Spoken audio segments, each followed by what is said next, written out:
So how are we going to do this? We're going to frame our feelings. We're going to frame our feelings the same way a rock climber frames a fall. So there's a fabulous study that shows that you have a quarter second that recognizes the trigger, the thing in the external world. It takes your brain 1/4 of a second to understand what that trigger is. And then there's 1/4 of a second that happens before the chemicals are released in your brain and then through your body. So you have a quarter second after seeing the thing that's upset you or that's provoking the feeling space, the non-nourishing feeling space, to do something. And a quarter second might not seem like a long time, but it's a really long time. It is enough time. So a quarter second is the same amount of time. Actually, climbers have less time than a quarter second. When a climber starts to climb and they start to fall, their hand slips and they go right into the fall. The first thing they do is they relax into the fall. So they relax their body because they know they're about to fall. The second thing that they do is they turn their hands and feet towards the rock. They turn their hands and feet towards the rock so that if anything on the rock protrudes, it's going to hit their hands or their feet. It's not going to hit their throat. It's not going to hit their face. It's not going to hit their stomach. They're not going to get badly hurt. They're just going to get nicked and grazed. Then they bend their legs. They put their body in sort of an L shape, not straight like a pencil, like an L, like that. So that when the harness catches them, it pulls on their thighs and on their waist, the big parts of their body that can take the impact of being caught. And they do this all in less than a quarter second. And it becomes muscle memory. And that's what you're going to do when you feel your feelings coming. Just like the climber, that's why I love this metaphor, you're going to relax. When the strong feelings come, we might want to run. We might want to fight. Suppress the feeling, reject the feeling, push the feeling down, run away from the feeling. I don't want that to happen. It's a lot of effort. Or we might just flee. No, not going there. Right? Shut down, go nonverbal, drink another drink, smoke some pot, do some coke, whatever. Go do some destructive behavior with a friend to distract yourself from the way that you're feeling so you don't have to feel it. So we either fight or we flight. We're not going to do either. When we feel that feeling coming, we've got a quarter second. What we're going to do is we're going to relax. We're going to let go. Quarter second. 1 Mississippi. 1 Mississippi is a second, so 1 Missa is a quarter second. You can let go in a quarter second. So if I have this bracelet in my hand, watch this, 1 Missa. Did you see that? It's very easy to let go.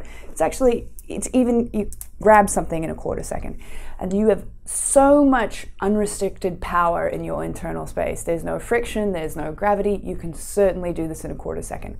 What you're going to do is you're going to set the intention not to run, not to flee, not to fight, not to suppress. All you're going to do is say, I feel a feeling coming. I'm just going to stand still here and I'm going to relax. I'm going to relax into this feeling and I'm going to let it come into me and then I'm going to let it dissipate. That's all you're going to do. You have a quarter second to be like, I want to run, I want to fight, I'm not going to do neither. I'm just going to relax and stand my ground and I'm going to slightly lean towards the feeling. That's the teaching from Chogyam Trungpa. He says when you see your feeling coming, sometimes he talks about it like a wolf on a hill, on the ridge. Instead of running from the wolf, you're not going to be able to outrun the wolf. You're not going to be able to outrun your anger. You're not going to be able to outrun your grief. You just can't. It's never going to work. So instead of running from that wolf, you just slightly lean towards it. And that leaning is just to compensate for our natural habit of trying to run away from difficult feelings and difficult emotion spaces. As that metaphor rolls out, the wolf then comes towards you and it's very actually loving and you embrace it and then you let it go. Or the wolf sort of runs into you, becomes you, and then leaves. So don't worry. But he sort of likens it to seeing something coming at you from a little bit of a way, and you sort of whistle and welcome it and say, I'm going to show up for this feeling, I'm going to meet this feeling, I'm going to shake this feeling's hand.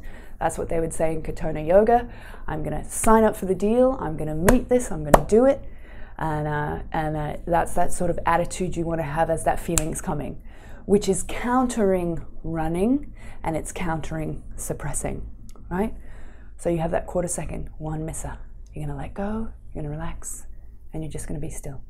Maybe a slight lean towards the feeling. That's the space. Calm, cool, collect, you got it. Right? You're like, here come my insecurities. Calm, cool, slight lean towards it, not going to run from them. Right? The second thing you're going to do is you're going to remind yourself that you're wildly big and strong, that you are bigger than this feeling. You're going to imagine the biggest, most powerful thing that you love to think of. Is it the ocean for you? I don't know. Or is it the mountains for you? I don't know.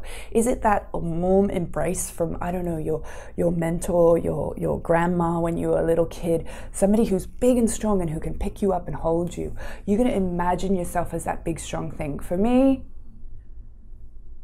it's a silverback gorilla.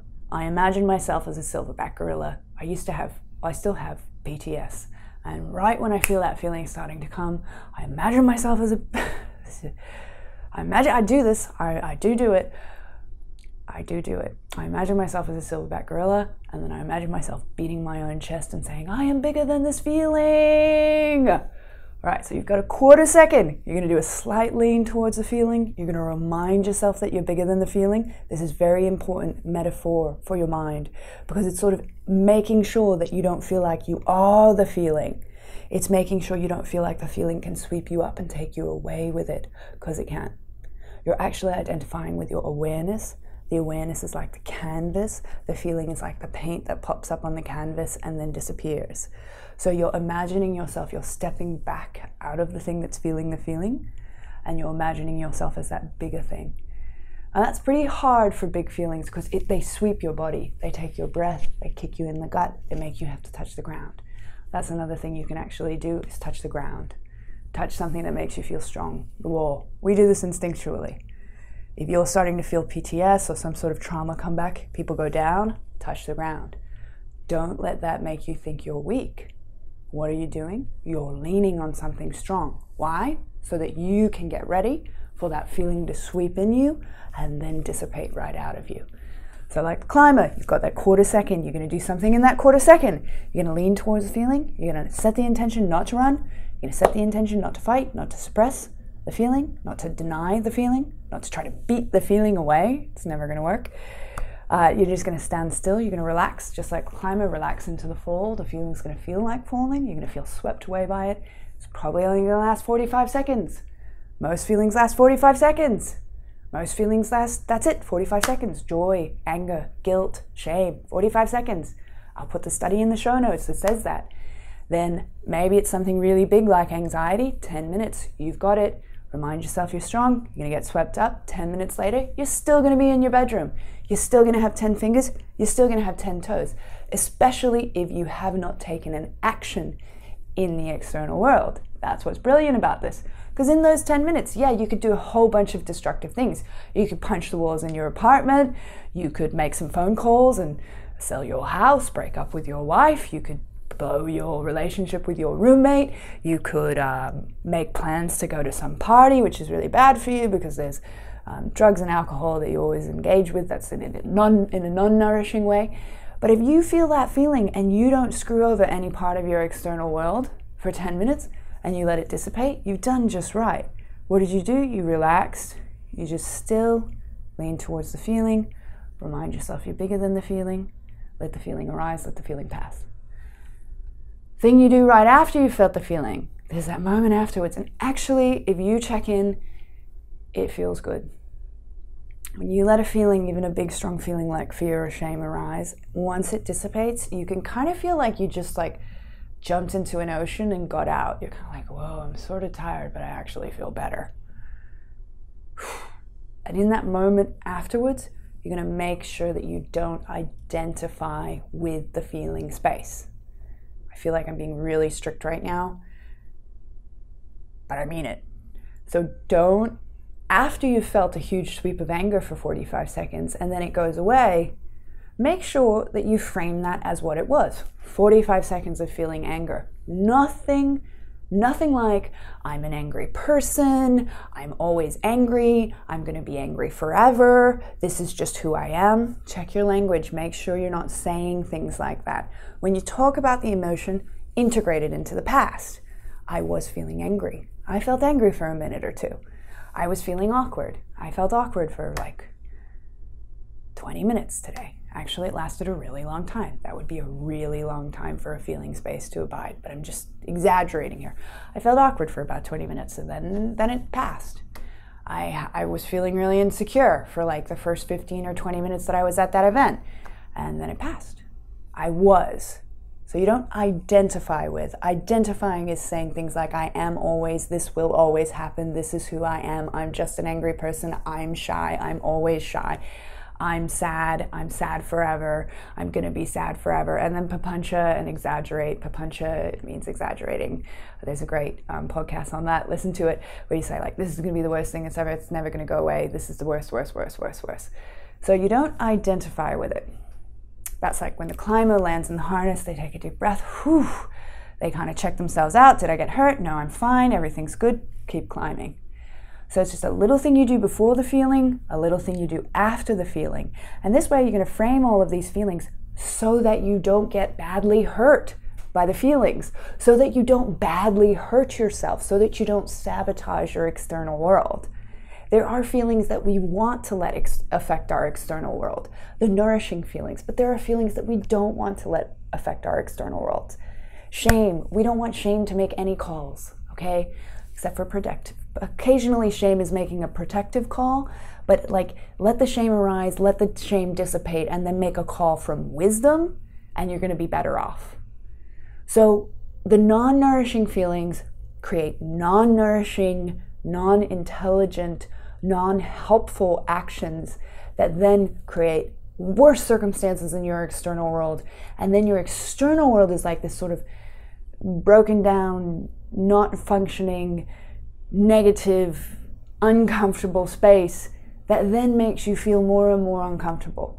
So you can kind of spiral down like that. The feeling makes you affect your external world in the negative way. Your external world then makes you feel crummy. Then you just go down, down, down, down, down. So what we're doing is we're spiraling up. We're letting the feeling arise. We're not running away from it. We're not clinging to it. We're not fighting it. We're not fighting it. We're reminding ourselves that we're strong and that we're bigger than a feeling, that we've existed before the feeling for a much longer time than the feeling has. We'll exist afterwards for a much longer time. We're much bigger than the feeling. And then we let the feeling have us. We fall into the feeling. It's going to have us for a minute or two. And then once it passes, we remind ourselves not to identify with it. And then do a little more reminding yourself that you're strong. And that's what you do before and after your feelings, so that you don't get wildly hurt by them, and so they don't affect your external world.